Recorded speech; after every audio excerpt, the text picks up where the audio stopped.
FBI Academy near Quantico, Virginia, opens another chapter in the long FBI commitment to professionalism in law enforcement, which began in the early 30s. The extensive campus has facilities to train FBI agents as well as other law enforcement officers. They come from every type of domestic law enforcement agency and from friendly foreign countries to attend the FBI National Academy course. These students arrive for the first National Academy class to be held on the new campus. They will be trained to meet the drastically altered conditions which make new demands upon law enforcement officers at every level. They are career officers, nominated by their agencies and invited by the FBI to attend its National Academy. One is a police chief from an affluent suburban community.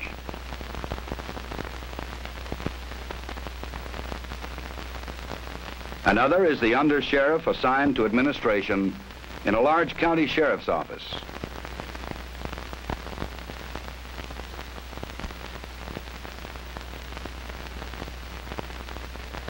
There is a civilian official from a state bureau of criminal investigation whose interests lie in forensic science and criminal law.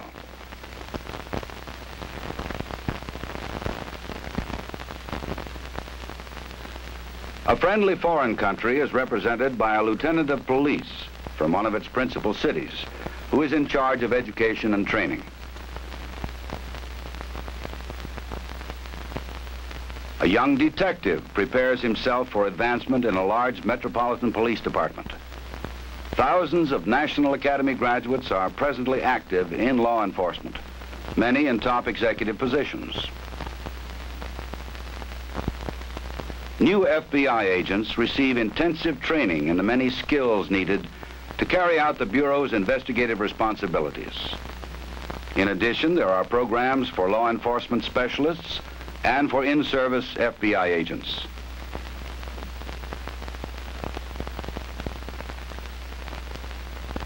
Students attending any of the courses on this law enforcement campus live in one of the dormitory buildings. 4 students share a 2-room and bath suite, and each dormitory has large lounges with color TV and recreational equipment.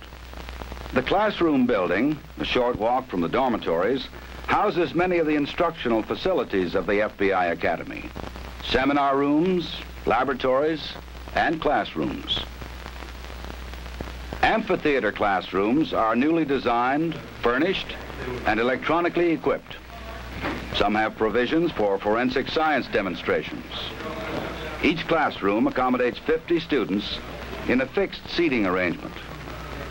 The instructor is an experienced FBI agent, specially qualified to teach, often with a master's or doctoral degree. He is assisted by an advanced electronic instructional support system.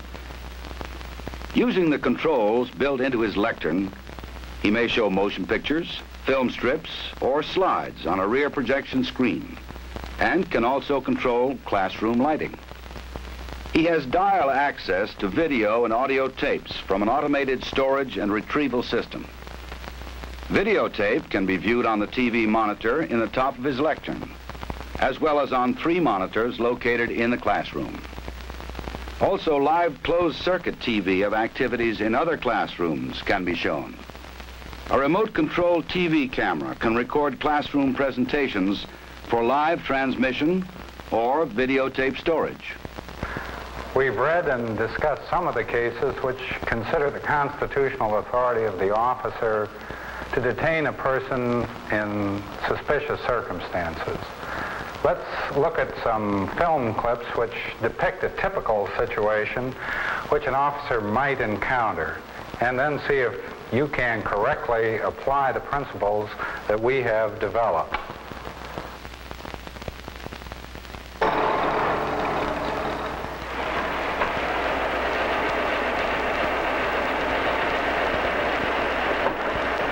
Police officers, come out of there. We want to talk to you. What for? Checking out a report of a prowler. The course on criminal law includes, besides the problems of search and seizure, a review of the Constitution, court decisions on laws of arrest, eyewitness identification, admissibility of evidence, and many other legal aspects of law enforcement. On the screen, you can see that we've posed a question. We've given you three choices. A, can you detain the man? B, can you arrest him? Or C, should you take no action?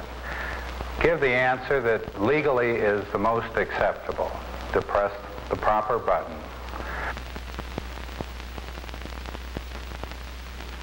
Some FBI Academy classrooms are equipped with an electronic student response system.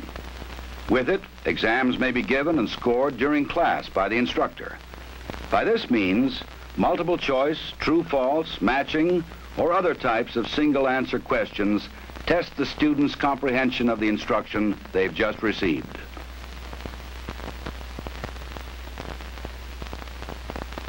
After all the students have made their choice, the instructor judges the effectiveness of his presentation and adjusts his instruction accordingly. A lectern display indicates by seating position those students who have given incorrect answers, percentage responding to each answer, a percentile of the group performance, and a digital readout of each student's raw score. This allows the instructor to immediately review areas not fully understood. I see that some of you, in answering this question, decided that you would be justified in arresting the individual. Well, certainly the situation is ambiguous. However, we must be very careful that we do not extend the arrest power to a situation where we can legally only detain the individual. Therefore, I think we probably should at this time conduct a review of the principles that are involved in this area. The last and probably the most significant characteristic of the psychopath is his inability to learn from punishment. Due to this characteristic, there are many criminal aspects to his behavior, as Howard will go into. Unlike the abnormal criminal, this type of a person will commit any type of crime. Behavioral studies are taught in both New Agent and National Academy courses. The team approach to instruction is often used. Principles of sociology, psychology, criminology, and political science are related to crime prevention and social controls. Specifics include police and community relations, urban and minority problems, and the psychology of deviant behavior and personality disorders. If he feels he is threatened in some way. We have been talking about a variety of methods of presentation other than the lecture method. Technological advances have been made, and those of us in law enforcement training must learn to take advantage of those technological advances. I would like for you to see a closed-circuit television presentation from another classroom. If you'll watch the monitor, please. Well, sure, we understand the use of television in education in general, but how does it really relate to law enforcement training? What have been your experiences in this? The National Academy course in education and training includes establishment of instructional objectives, adult learning principles, and utilization of audiovisual materials and systems. Also covered are research methods and communication skills. The graduate returns to his agency with a broad perspective of the role of education and training in law enforcement. Be used in short training sessions, such as a roll call training. One area of police management that's of primary importance is that of policy formulation. As we know, a policy is a broad, flexible guide to action. The National Academy course on police management studies the accepted practices of business, industry, and government as they may be applied to a law enforcement agency. Typical areas covered are problem solving and decision making, personnel management and organizational principles, and motivational research. The effect of each alternative is considered by top management. Forensic science is taught in both National Academy and New Agent courses. Practical instruction in collection and preservation of evidence at the crime scene is given on the mock-up stages of the FBI Academy.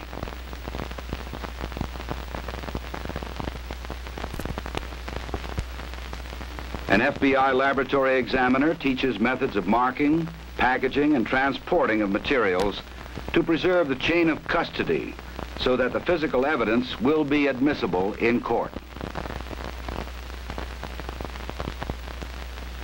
A knowledge of photography is important to the law enforcement officer. In the crime photography laboratory, FBI agents get classroom instruction and practical work in investigative photography and the photographing of evidence. The laboratory has 13 individual dark rooms where the student learns to process his own film.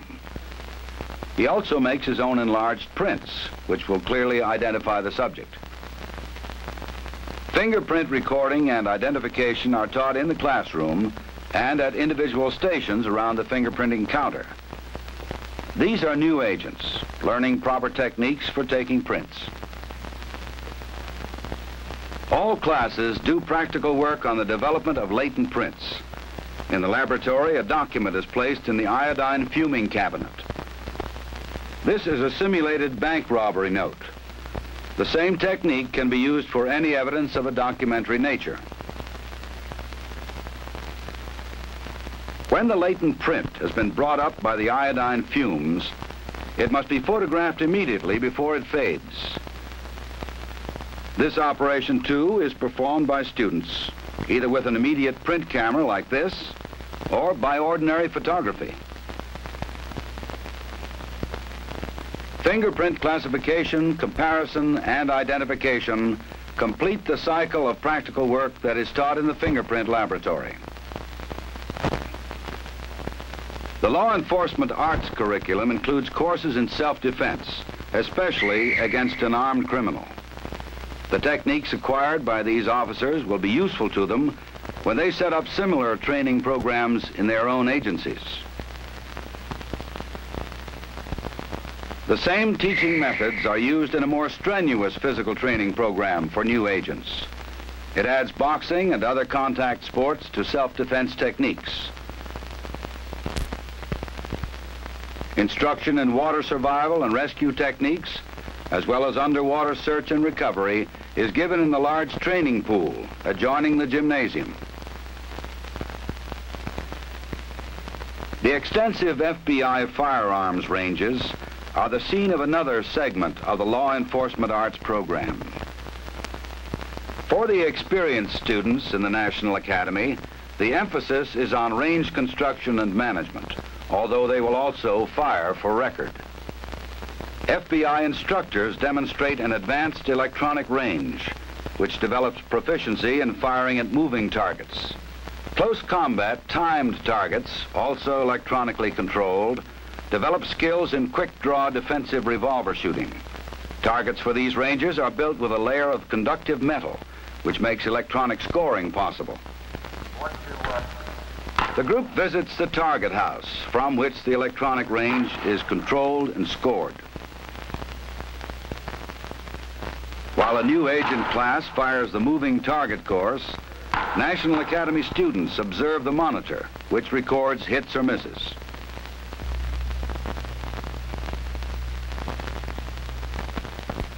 The timed close combat course, with its disappearing targets, is monitored on the same system. National Academy students will observe and fire on a number of ranges, experiences which will prove valuable in building and managing firearms training facilities within their own agencies.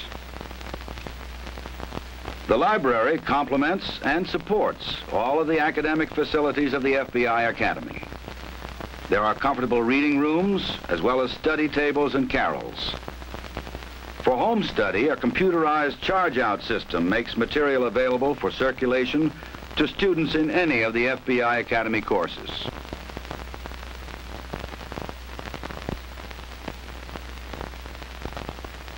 The open stacks contain many thousands of volumes, including a complete law library. Extensive research materials are available in reference rooms for use by students and faculty. There is a wide selection of periodicals and books of general interest. The advanced electronic carrels allow students or faculty access to class lectures or other instructional material for review, critique, or makeup purposes. Some carols are equipped with small television screens. Students can dial up videotape recordings of classroom activities and review other programs. It is graduation day for the National Academy. Families and friends of the graduates come to the new campus for the simple but meaningful ceremonies. Members of the class filing in represent almost every type of United States law enforcement agency, as well as students from other countries.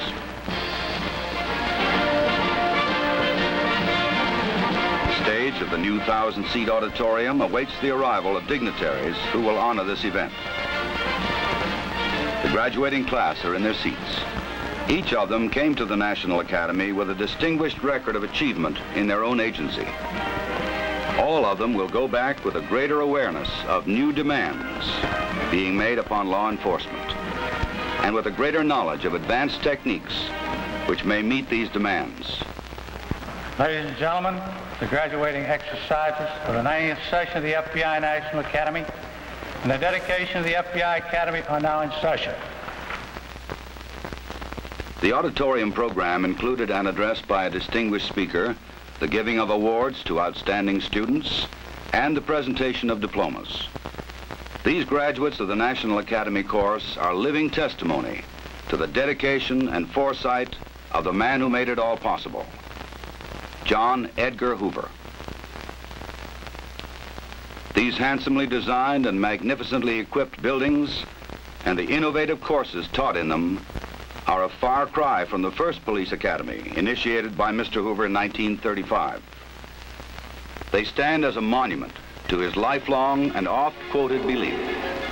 Increased professional police training is no longer just a desirable goal, no longer a matter of choice for United States law enforcement. It is an absolute necessity.